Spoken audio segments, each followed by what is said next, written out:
Hi, இன்னைக்கு நாம எல்லாருக்கும் ரொம்ப பிடிச்ச நார்த் இந்தியன்ஸோட ரொம்ப ஃபேமஸான பானிபூரி ரெசிபி எப்படி பண்ணுறதுன்னு பார்க்கலாம். இனிமேல் நம்ம கடையிலலாம் போய் வாங்கி சாப்பிடணுன்னு இல்லை, நமக்கு தோன்றப்பெல்லாம் நம்ம வீட்டிலையே செஞ்சு சாப்பிட்டுக்கலாம் அதே டேஸ்ட்லேயே. வாங்க இப்போ அதை எப்படி பண்ணுறதுன்னு பார்க்கலாம். அதுக்கு ஃபஸ்ட்டு நாம் ரவா சேர்த்துக்கலாம். ரவா நான் இந்த பவுலில் எடுத்திருக்கேன் பாருங்கள், கரெக்டாக ஃபுல்லாக இருக்கிற மாதிரி எடுத்துக்கோங்க. இப்போ இது கூட நாம் மைதா மாவு சேர்த்துக்கலாம். அதே பவுல் தான் எடுத்திருக்கேன், அதில் அரை கப் மைதா மாவு இருக்கிற மாதிரி எடுத்திருக்கேன், அதையும் சேர்த்துக்கலாம். அடுத்ததாக நான் ஒரு 1/4 டீஸ்பூன் மட்டும் சோடா உப்பு எடுத்திருக்கேன். சோடா உப்பு சேர்த்து பண்ணும்போது பூரி நல்லா நமக்கு புஷ்ஷுன்னு வரும். இப்போ அடுத்ததாக நம்ம தேவையான உப்பு சேர்த்துக்கலாம், ஒரு ஸ்பூன் மட்டும்.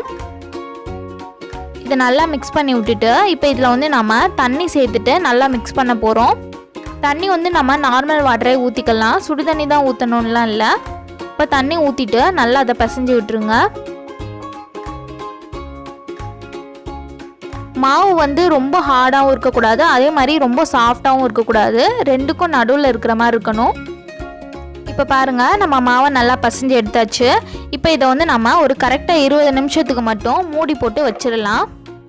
இப்போ அடுத்ததாக நாம் அந்த க்ரீன் கலர் தண்ணி செஞ்சிடலாம். அதுக்கு நான் ஒரு 8 சின்ன மிளகாய், கொஞ்சமாக புதினா, கொஞ்சமாக கொத்தமல்லி, ஒரு சின்ன துண்டு இஞ்சி எடுத்திருக்கேன். நீங்கள் பச்சை மிளகாய் பெரிய பச்சை மிளகாய் அப்படின்னா நீங்கள் 6 எடுத்துக்கோங்க. இது நான் சின்னதுன்றனால 8 எடுத்திருக்கேன். இப்போ இது எல்லாத்தையும் சேர்த்து நாம் அரைச்சிடலாம். பாருங்கள், நான் கொஞ்சமாக தண்ணி விட்டு நல்லா பேஸ்ட்டாக அரைச்சிருக்கேன். இப்போ இதில் ஒரு 1/2 ஸ்பூன் மட்டும் பெப்பர் பவுடர் சேர்த்துக்கலாம். நம்ம ஆல்ரெடி மிளகாய் வரை சேர்த்துருக்கோம், அதனால் ரொம்ப காரமாக இருக்கும். ஒரு 1/2 ஸ்பூன் மட்டும் சேர்த்துக்கோங்க. அடுத்ததாக 1 ஸ்பூன் ஜீரகத்தூள் சேர்த்துக்கலாம். அது கூட ஒரு 1/4 டீஸ்பூன் மட்டும் பெருங்காயம் தூள் சேர்த்துக்கலாம். இப்போ இது எல்லாத்தையும் சேர்த்துட்டு நல்லா மிக்ஸ் பண்ணி விட்டுருங்க. இப்போ இதை நாம் ஃபில்டர் பண்ணிடலாம். நீங்கள் துணி ஏதாவது இருந்துச்சுன்னா அதை வச்சு கூட ஃபில்டர் பண்ணலாம். இப்போ நம்ம இதை எப்படி ஃபில்டர் பண்ண போகிறோன்னா, நான் தண்ணி ஊற்றி தான் இதை பண்ண போகிறேன். நீங்கள் எதில் தண்ணி எடுக்கிறீங்களோ அதில் 2 மடங்கு ஊற்றணும். இப்போ நான் இந்த கப்பில் தான் தண்ணி எடுத்திருக்கேன். அதை கொஞ்சம் கொஞ்சமாக சேர்த்து நல்லா அதை வடிகட்டிடலாம். இப்போ பாருங்கள், நான் நல்லா ஃபில்டர் பண்ணி எடுத்துட்டேன். இப்போ இதுக்கு எனக்கு 1 கப் தண்ணி நான் ஊற்றிருக்கேன். இப்போ மீதி இருக்க இன்னொரு கப் தண்ணியை இதிலே சேர்த்துடலாம். இப்போ இதில் தேவையான அளவு உப்பு சேர்த்துக்கலாம். 1 ஸ்பூன் மட்டும் நான் போட்டிருக்கேன். அடுத்ததான் புளிப்புக்காக ஒரு லெமன் எடுத்திருக்கேன். நீங்கள் பெரிய சைஸ் லெமன்னா பாதி எடுத்துக்கோங்க, இது சின்னதுன்றனால நான் ஒரு முழுசாக எடுத்திருக்கேன். இப்போ இதை நாம் கட் பண்ணி உள்ளே இருக்க விதையெல்லாம் எடுத்துடலாம். எடுத்துட்டு பிழிஞ்சு விட்டுறலாம். நீங்கள் உப்பும் புளிப்பும் செக் பண்ணி பாருங்கள். ஒருவேளை உங்களுக்கு எக்ஸ்ட்ராவாக தேவைப்பட்டுச்சுன்னா நீங்கள் எக்ஸ்ட்ராவாக உப்பும் லெமனும் கூட பிழிஞ்சிக்கலாம். இப்போ அடுத்ததாக நாம் புளி சட்னி செஞ்சிடலாம். கட்டை மிட்டாய் இதை நான் 1/2 மணி நேரமாக தண்ணியில் ஊற வச்சுருக்கேன். உள்ளே விதை ஏதாவது இருந்துச்சுன்னா எடுத்துருங்க, அந்த புளி கொட்டை ஏதாவது. இப்போ இதை நாம் ஒரு மிக்ஸி ஜாரில் போட்டு நல்லா ஸ்மூத்தாக அரைச்சி எடுக்க போகிறோம்.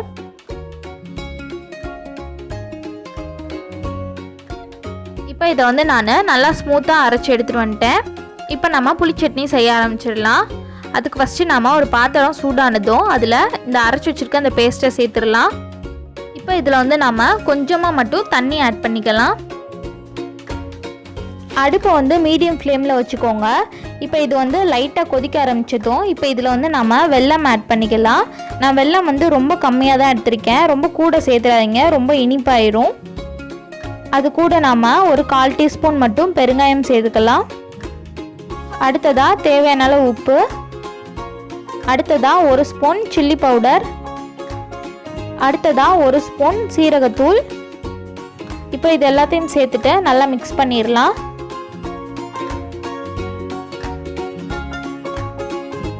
இப்போ இந்த ஸ்டேஜில் நம்ம அடுப்பை லோ ஃப்ளேமில் வச்சுட்டு இது ஒரு 10 நிமிஷத்துக்கு நல்லா கொதிக்க விடலாம்.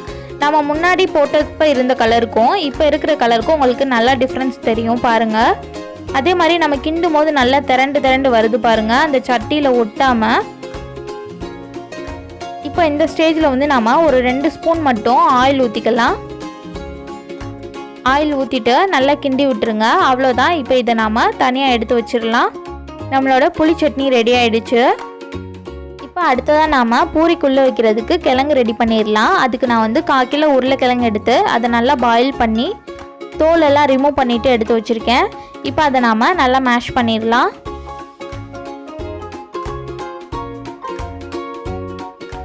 பாருங்கள், நான் நல்லா மசிச்சு விட்டுட்டேன். சின்ன சின்ன கட்டிக்கு இருந்தாலும் ஒன்றும் பிரச்சனை இல்லை. இப்போ இதில் வந்து நான் ஒரே ஒரு பெரிய வெங்காயத்தை சின்னதாக கட் பண்ணி வச்சுருக்கேன், அதை சேர்த்துக்கலாம். அதையும் சேர்த்துட்டு நல்லா மிக்ஸ் பண்ணி விட்டுடலாம். இப்போ இதில் 1 ஸ்பூன் மிளகாய் தூள், 1/2 ஸ்பூன் சீரகத்தூள், அடுத்ததாக 1/2 ஸ்பூன் கரம் மசாலா. கரம் மசாலா வந்து உங்களுக்கு ஆப்ஷனல் தான். இதில் வந்து நீங்கள் சுண்டல் இல்லைன்னா பட்டாணி எதுனாலும் சேர்த்துக்கலாம், அதுவும் இன்னும் நல்லாயிருக்கும். அவ்வளோதான், நல்லா மிக்ஸ் பண்ணியாச்சு. இப்போ இதில் வந்து நம்ம தேவையான அளவு உப்பு சேர்த்துக்கலாம். அடுத்ததாக கொஞ்சமாக கொத்தமல்லி இலைகள் சேர்த்துக்கலாம்.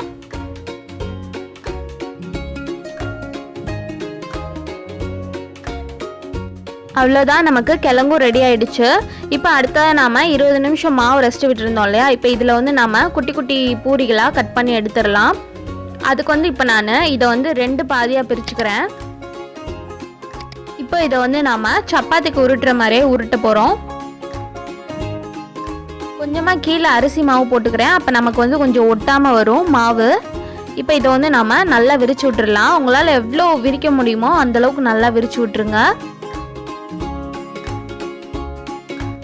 இப்போ பாருங்கள், நான் நல்லா விரிச்சு விட்டுட்டேன். இப்போ இது பாருங்கள், இவ்வளோ கரெக்டாக இவ்வளோ தின்னில் தான் இருக்கணும். ரொம்ப நீங்கள் வந்து கட்டையாக இது பண்ணிடாதீங்க.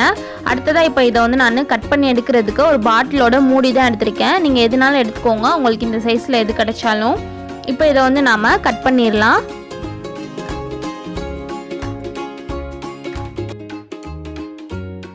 நான் எல்லாத்தையுமே அதே மாதிரியே கட் பண்ணி எடுத்துட்டேன். இப்போ அந்த மீதி இருக்குது பார்த்தீங்களா, இந்த மாவெல்லாம் எடுத்துகிட்டு நீங்கள் மறுபடியும் ஒரு உருண்டை மாதிரி பண்ணிவிட்டு இதே மாதிரியே கட் பண்ணி எடுத்துருங்க. இப்போ நான் எல்லாமே கரெக்டாக கட் பண்ணி எடுத்துட்டேன், ஒரே சைஸ்லே. இப்போ அடுத்ததாக நாம் இந்த பூரியெல்லாம் பொரிச்சு எடுக்கிறதுக்கு எண்ணெய் சூடு பண்ணிடலாம். அடுப்பை வந்து மீடியம் ஃப்ளேமில் வச்சுக்கோங்க. ரொம்ப நீங்கள் கூட வச்சுருந்தாலும் பூரி வந்து போட்டதுமே கருகிரும், ஆனால் வந்து உங்களுக்கு வந்து மொறுமொறுன்னு வராது. எண்ணெய் நல்லா சூடாயிடுச்சு. இப்போ நம்ம ஒரு பூரி எடுத்து போட்டுடலாம். பாருங்கள், போட்டதும் இந்த மாதிரி மேலே வரும். நம்ம வந்து அதை கொஞ்சம் கொஞ்சமாக அந்த கரண்டியை வச்சு அதை நம்ம எண்ணெயில் உள்ளே அமுக்கி அமுக்கி எடுத்தோன்னா நமக்கு வந்து நல்லா புசுன்னு வரும். அந்த பூரி வந்து நல்லா உப்பி வந்ததும் அதை நம்ம அப்படியே கொஞ்சம் கொஞ்சம் லைட்டாக அதை திருப்பி விடுவோம். அப்போ வந்து நமக்கு 2 பக்கமுமே நல்லா ஈவனாக கலர் வந்து சேஞ்ச் ஆகிருக்கும், நல்லா பொரிஞ்சிருக்கும். நல்லா ப்ரௌன் கலரில் கலர் சேஞ்ச் ஆனதும் அதை நம்ம எடுத்துடலாம்.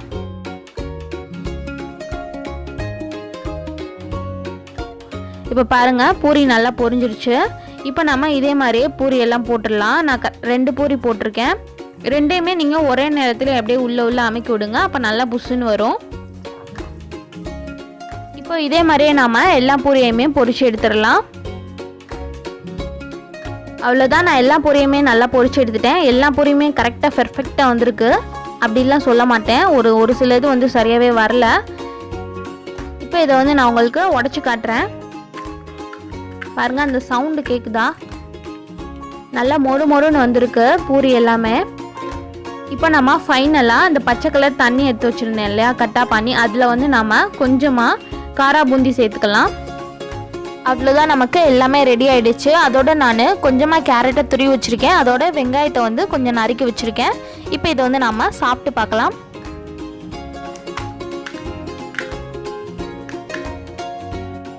இப்போ இதில் வந்து நாம் கொஞ்சமாக கிழங்கு வச்சுக்கலாம்.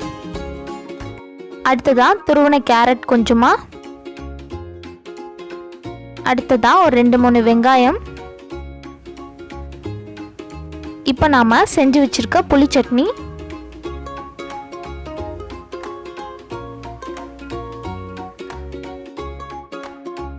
இப்போ அந்த பானியில் அப்படியே முக்கி சாப்பிட்றலாம்.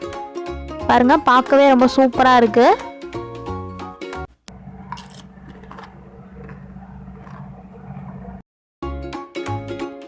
நல்லா மொறுன்னு சூப்பராக இருக்குது. இதை கண்டிப்பாக நீங்களும் உங்கள் வீட்டில் ட்ரை பண்ணி பாருங்கள். இதை வந்து நமக்கு என்னடா இவ்வளோ ப்ராசஸ் பண்ணணும் அப்படிலாம் இல்லை, நமக்கு வந்து திங்ஸ் தான் அதிகமே தவிர வேலை வந்து ரொம்ப கம்மி தான். நீங்களும் இதை கண்டிப்பாக ட்ரை பண்ணி பாருங்கள். இந்த வீடியோ உங்களுக்கு பிடிச்சிருந்துச்சின்னா லைக் பண்ணுங்கள், ஷேர் பண்ணுங்கள், கமெண்ட் பண்ணுங்கள். அண்ட் என்னோடய ரெசிபீஸ் எல்லாம் உங்களுக்கு பிடிச்சிருந்துச்சின்னா மதுரை பொண்ணு சேனலுக்கு சப்ஸ்கிரைப் பண்ணுங்கள். தேங்க்யூ.